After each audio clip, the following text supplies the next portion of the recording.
Sobat Bendy, kali ini kita masuk ke bab larutan elektrolit dan non-elektrolit. Baik, soal kali ini diketahui terdapat larutan elektrolit dan larutan non-elektrolit.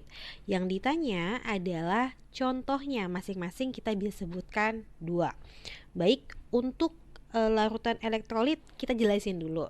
Di sini ada larutan elektrolit. Baik, larutan elektrolit adalah larutan yang bisa menghasilkan ion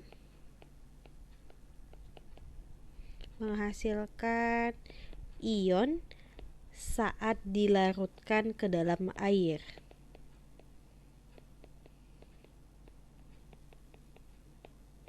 Sedangkan kita lanjut satu-satu ya. Larutan elektrolit adalah larutan yang menghasilkan ion saat dilarutkan ke dalam air sehingga dia bisa menghantarkan listrik. Jadi kenapa suatu larutan bisa menghantarkan listrik? Karena dia menjadi ion. Baik, selanjutnya untuk larutan non-elektrolit. Larutan non-elektrolit berarti kebalikannya. Non-elektrolit yang tidak bisa menghasilkan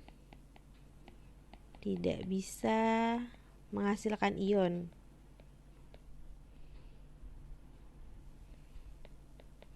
Kenapa tidak bisa menghasilkan ion? Karena jenis senyawanya beda antara yang terlarut dan pelarutnya. Sehingga ketika dia tidak bisa menghasilkan ion, berarti dia tidak bisa menghantarkan listrik. Tidak bisa menghantarkan listrik.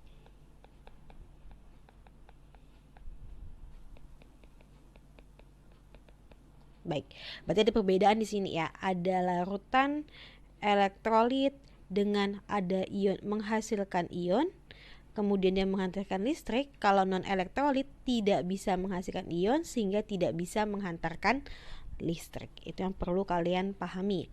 Jadi contohnya kalau kalian mau lihat adalah salah satu contohnya misal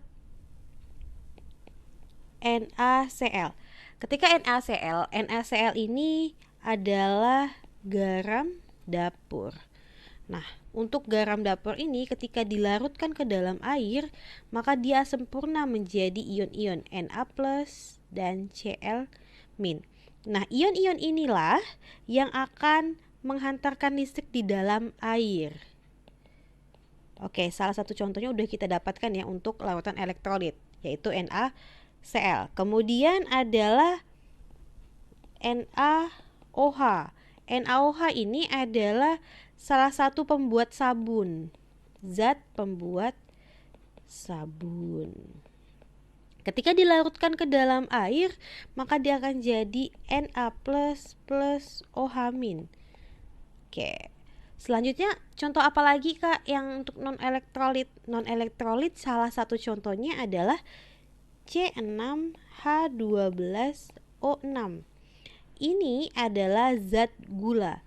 Tapi kan Kak, gula larut dalam air. Iya, itu gula larut. Tapi dia tidak bisa menjadi ion sehingga dia tidak bisa menghasilkan listrik. Kemudian apa lagi Kak? CONH22 kali. Apa ini Kak? Ini adalah urea untuk pupuk. Ketika dilarutkan ke dalam pelarut atau dalam air, dia tidak bisa menghasilkan ion. Baik, di sini dapat kita simpulkan bahwa contoh larutan elektrolit, dua contohnya bisa NaCl, NaOH.